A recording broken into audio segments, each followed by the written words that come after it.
Hi.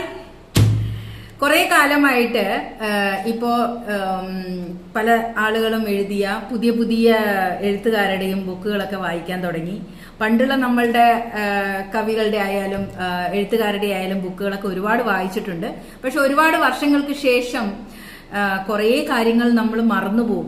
ചിലതൊക്കെ ഓർമ്മ കാണും, പക്ഷെ വായിച്ചു വരുമ്പോൾ ഓർമ്മകൾ നമ്മൾക്ക് ഇത് ഞാൻ വായിച്ചിട്ടുണ്ട് എന്നുള്ളൊരു ഓർമ്മയുണ്ടാവും. പക്ഷെ പെട്ടെന്ന് നമ്മൾ പേരുകൾ നമ്മൾ ഒരിക്കലും മറക്കില്ല. അത് ONV കുറുപ്പിന്റെ ആയാലും കമലാ സുരയ്യയുടെ ആയാലും ഒരുപാട് നോവലുകൾ ഞാൻ വായിച്ചിട്ടുണ്ട്. അപ്പോൾ അതൊക്കെ ഇപ്പോൾ ഒന്ന് വാങ്ങി സൂക്ഷിച്ചു വെക്കുക എന്നുള്ളതാണ്. സൂക്ഷിച്ച് വല്ലപ്പോഴും നമുക്ക് സമയം കിട്ടുന്ന സമയങ്ങളിൽ വായിക്കുക എന്നുള്ളതാണ് ഇപ്പോൾ എൻ്റെ ഒരു ഹോബി എന്ന് തന്നെ പറയാം. അങ്ങനെ ഞാൻ ഇൻസ്റ്റാഗ്രാമിൽ നോക്കുമ്പോഴാണ് അർഷ മാമിൻ്റെ ഒരു ബുക്ക് ഞാൻ കാണുന്നത്. എനിക്ക് ഒത്തിരി ഇഷ്ടപ്പെട്ടു. അതിൻ്റെ കവർ പേജുകളായിക്കോട്ടെ, അതിൻ്റെ വരികളായിക്കോട്ടെ ഒരുപാട് ഇഷ്ടപ്പെട്ടു. അപ്പോൾ അതൊന്ന് വായിക്കണം എന്നുള്ള ആഗ്രഹം കൊണ്ട് ഞാൻ മാമുമായിട്ട് കോണ്ടാക്ട് ചെയ്തു. അങ്ങനെ മാം എനിക്ക് അയച്ചു തന്നു. താങ്ക് യു സോ മച്ച് മാം. എന്തായാലും ഇതൊന്ന് തുറന്നു നോക്കാം.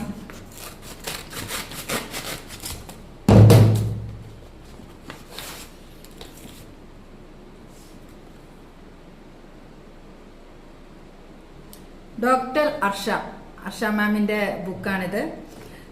ശരിക്കും പറഞ്ഞു കഴിഞ്ഞാൽ എനിക്ക് അതിന്റെ ആ ഒരു റീൽസും കാര്യങ്ങളൊക്കെ കണ്ടപ്പോൾ, എനിക്ക് ബുക്ക് കണ്ടപ്പോൾ ഇതിന്റെ അകത്ത് എന്താണെന്നും ഇത് വായിക്കണമെന്നുമുള്ള ആഗ്രഹം വരികയും ഞാനത് മേടിക്കുകയും ചെയ്തു. അപ്പം ഇന്ന് എനിക്ക് ആ ബുക്ക് എത്തിയിട്ടുണ്ട്.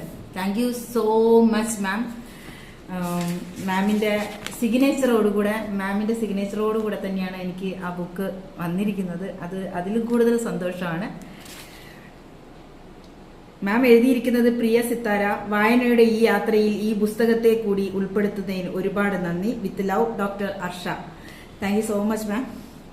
എനിക്ക് എന്തായാലും ഇത് ഒരുപാട് നേരം എടുക്കുമെങ്കിലും എനിക്കിത് പെട്ടെന്ന് വായിച്ചു തീർക്കണം എന്നുള്ള മനസ്സിലാണുള്ളത്. എന്തായാലും താങ്ക് യു സോ മച്ച്.